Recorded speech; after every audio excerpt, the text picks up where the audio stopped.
For the last couple of weeks, I became a bit obsessed by various utopian and dystopian types of societies. I ate novels like 1984 and 451 degrees Fahrenheit like a cake, and plan on continuing with other novels. And while reading, I thought a lot about what would be the perfect dystopian society.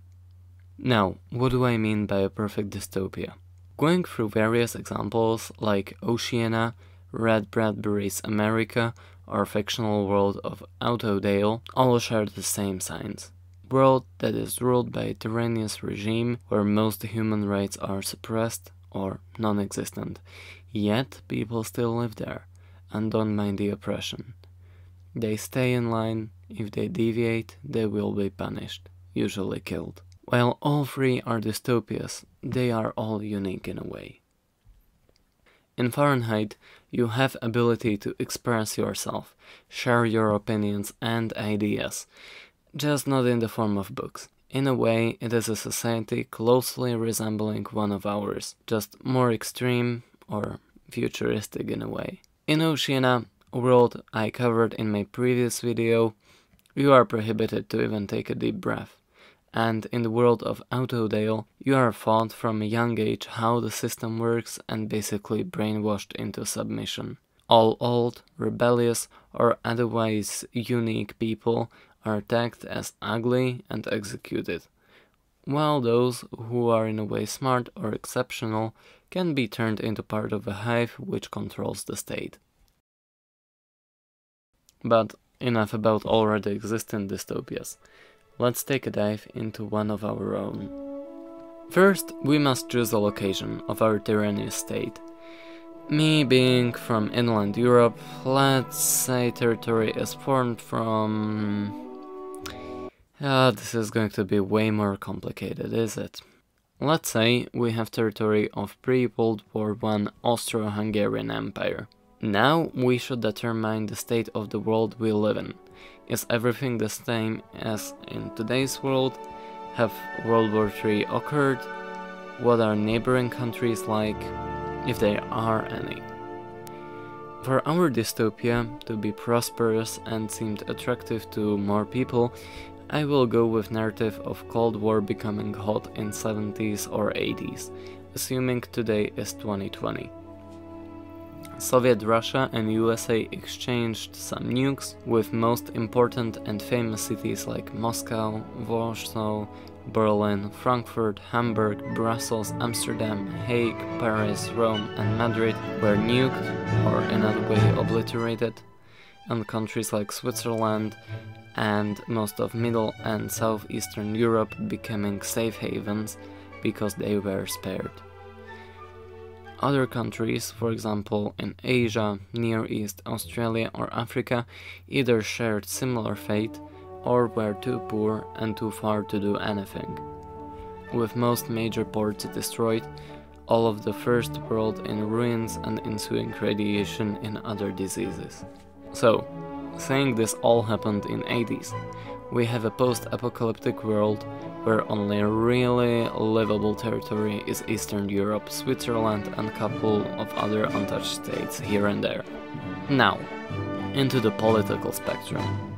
Most of Eastern states were part of the Soviet buffer state, thus already being in some form of alliance and cooperation with each other.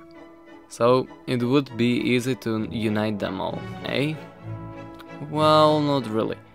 But for sake of simplicity, let's say so. During those 40-ish years, all states became united, and as a result of various shady practices, you become a sole leader. Now, we've seen this kind of scenario play out countless of times, and it always ended in the same ways, in ruin, so let's shake things up a little bit. So, you want to give your people a sense of freedom and opinion.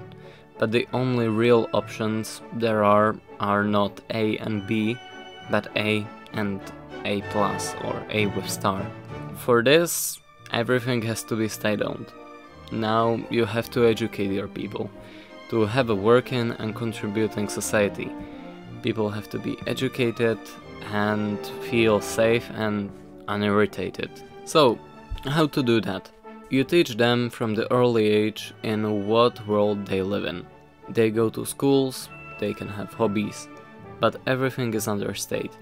There are no other businesses than the state ones. If you want to, for example, invent something or start a bakery, there is a way, but only through state. Therefore, various ministries, committees and the whole bureaucratic system has to be less tedious and more snappy, with people controlling everything on every end. For hobbies and other free time activities, there have to be big community centers, where is everything and everyone. From arts and crafts, to chess championships, to modeling. If you want to learn an instrument or two, you can, in a music school in a community center. You're a single mom or dad, you have to work but don't know where to leave kids? In community center kindergarten, of course. Application to job in a community center. You get it. Now, what about travel and transportation? If you want a car, you can buy it or rent it, but other types of transport would be more encouraged, like trains, buses, you know.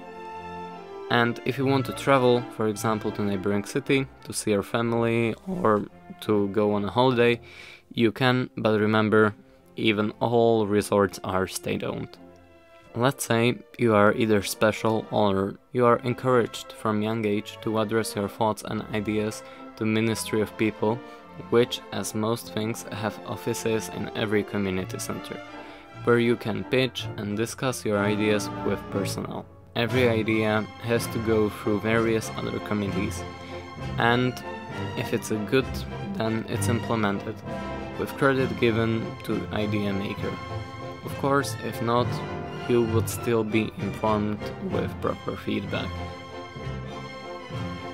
What about police and special forces?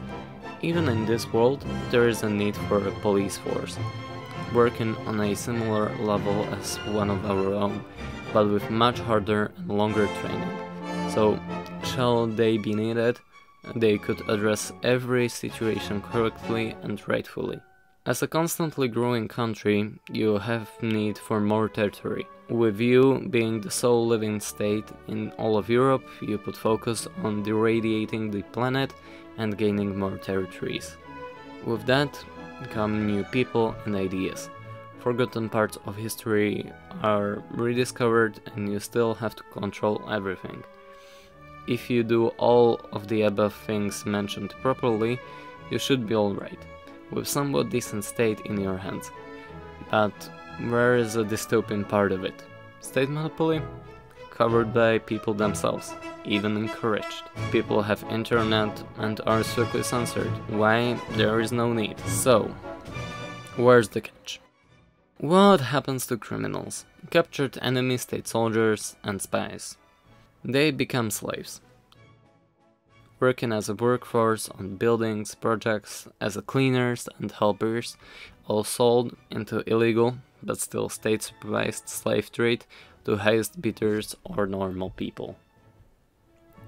Creating dystopian world where if you are a regular citizen you are not oppressed, yet still brainwashed, where you have a job and contribute to society with no poverty. You still have concept of slavery, government ownership still relevant, and maybe one day being able to touch the stars and visit other planets, while still love your state.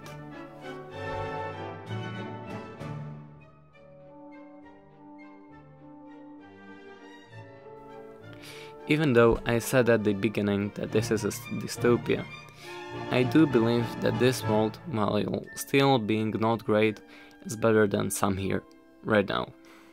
I am not saying anything else from my opinion, rather on the other hand. I would like to hear yours.